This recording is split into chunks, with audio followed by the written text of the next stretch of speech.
Back and I'm better than ever. I think I got a vendetta. Oh, now they call me, I seen them. All of those times getting severed. Every journey is a chance to arrive safely. This Road Safety Day, we partner with Škoda to light it right. I shoot like Berettas. Ouch! High beams.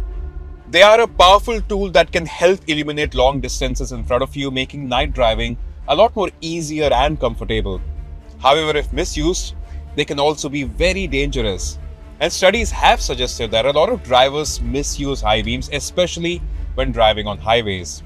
No, hold on. I know a lot of you think that it's completely fine to use your high beams during the night. But on the contrary, the effects could be extremely dangerous.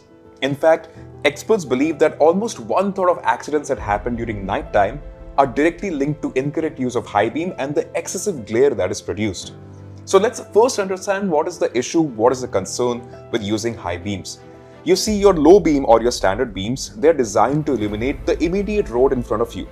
Whereas with high beams, the angle of the illumination is a lot higher and these beams themselves are a lot more powerful, which means that they create this glare, this powerful beam that not only illuminates the road in front of you, but also the immediate vicinity in front of the car. Now, it's completely fine to use your high beams as long as there is no one in front of you. The problem happens when there is a car, there's a driver on the receiving end of your powerful beam.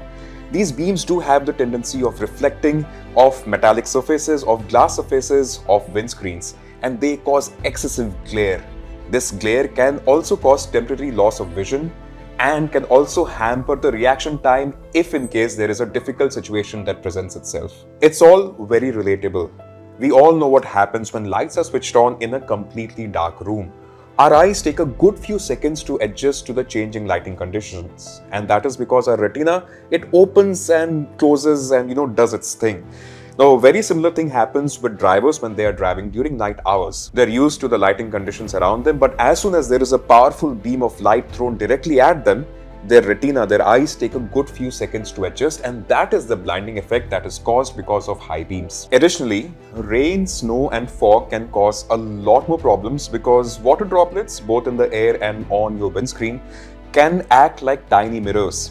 It only helps scatter light a lot more, thus creating a lot more hazy driving conditions. But don't worry, driving at night can be a lot more easier if you follow these few simple tips. The first and foremost one is not to use your high beam when not required. So as long as you're on open roads where you don't have oncoming traffic, go all out and use your high beams. Make sure you're doing so to be a lot more safer with yourself, your car and other occupants in your car.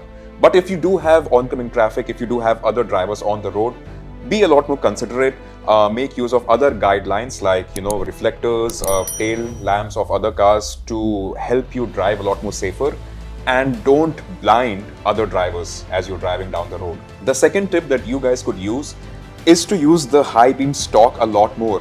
Don't just engage high beam as you are leaving your house and leave it on high beam. As soon as you see oncoming traffic, switch to low beam. As soon as you're approaching a curve, if you're driving on a ghat section, switch to low beam. As soon as you start taking that uphill incline, switch to low beam. There is no need for you to use high beams when it is not required. Light it right because it is important. Light it right because it's your responsibility to be a safe driver. Light it right because there are loved ones waiting for every driver on the road. Remember folks, high beams are to illuminate the road in front of you and not illuminate everything around you. Make sure you drive responsibly and follow the tips that we've shared in this video to ensure night driving is a pleasant experience not just for yourself but also for everyone out there.